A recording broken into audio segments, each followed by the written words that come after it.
विधान परिषदेत मतं फुटू नयेत म्हणून भाजपलाही काळजी घ्यावी लागणार आहे। भाजपचे नागपुरातल्या सगळ्या नगरसेवकांना 3 दिवस गोव्यात नेलं जाणार आहे आणि गोवा ट्रिप नंतर 3 दिवस मुंबईमध्ये मुख्यमंत्र्यांची भेट घेतली जाईल। मुंबईमध्ये 2 दिवसीय प्रशिक्षणातही नागपूरचे नगरसेवक सहभागी होणार आहेत। मतदानाच्या 1 दिवस आधी 17 जूनला नगरसेवक नागपूरमध्ये परत येणार आहेत।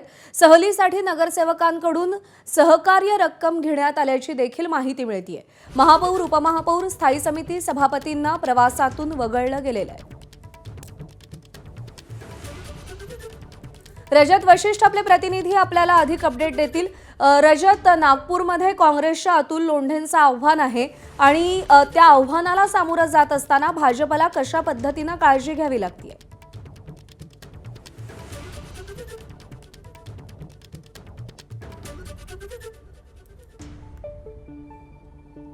पेक्षाही जास्त आहे।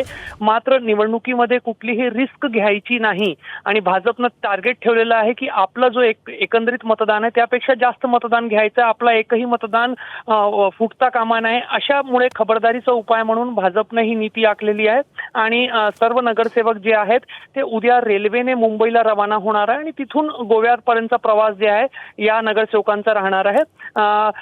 3 दिवस गोव्यामध्ये मुक्काम केल्यानंतर पुन्हा मुंबईत या नगरसेवकांना आणलं जाणार आहे आणि रामभाऊ महाळगी प्रबोधिनी जी आहे तिथे 2 दिवसाचा नगरसेवकांचा प्रशिक्षण शिबिर सुद्धा ठेवण्यात आलेला आहे। त्यामुळे भाजप एका दगडात 2 पक्षी मारण्याचा प्रयत्न करत आहे।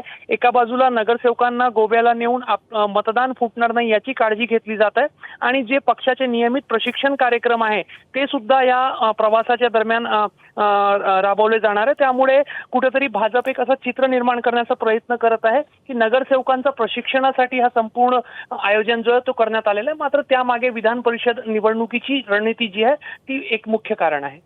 रजत, धन्यवाद दिलेल्या माहितीसाठी।